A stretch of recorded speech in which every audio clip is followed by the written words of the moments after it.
This is one of the deadliest objects mankind has ever produced, the Demon Core.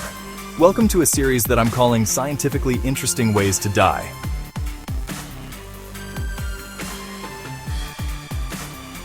In 1945, during the final days of World War II, scientists at the Manhattan Project created a 6-kilogram sphere of plutonium intended for a third atomic bomb.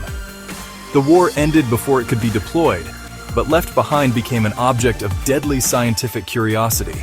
Late one night, Manhattan Project physicist Daghlian was working alone in his lab, trying to better understand how to reduce the mass of plutonium needed to reach criticality. Daghlian was manually stacking tungsten carbide bricks around the core to reflect neutrons back inside and increase the cause reaction rate. As he positioned the final brick, the neutron detectors in the room began to alarm. The core was approaching supercriticality, potentially turning science experiment into atom bomb. In the rush to pull his hands away, the brick slipped from his grasp and fell directly into the assembly. A blue flash of light filled the room as an intense burst of radiation ionized the air around him.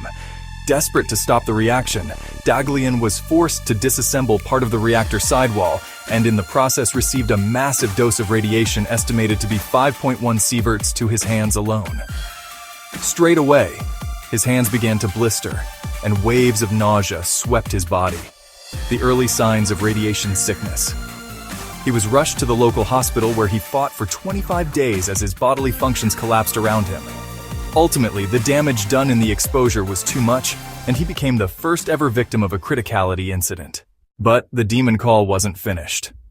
9 months later, physicist Slotin was using a beryllium dome to reflect neutrons back into the core and to avoid the core going supercritical against basically every rule of lab safety and common sense, he propped it open with a screwdriver. You can kind of guess where this story is going.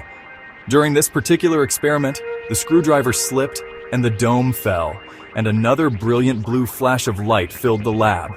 Slotin immediately pulled the dome away, ending the reaction, but not before a massive burst of radiation hit everyone in the room.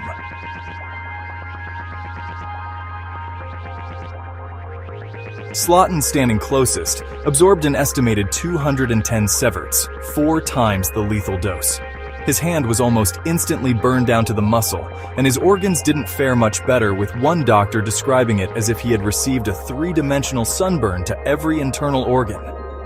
"I'm dead within hours." Slotin's body began shutting down, and 9 days later, the core had claimed its second victim.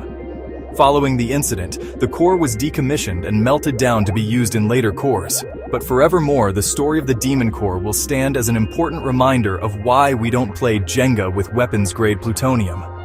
If you like science stories that remind us that we're all just one mistake away from glowing in the dark, follow for more.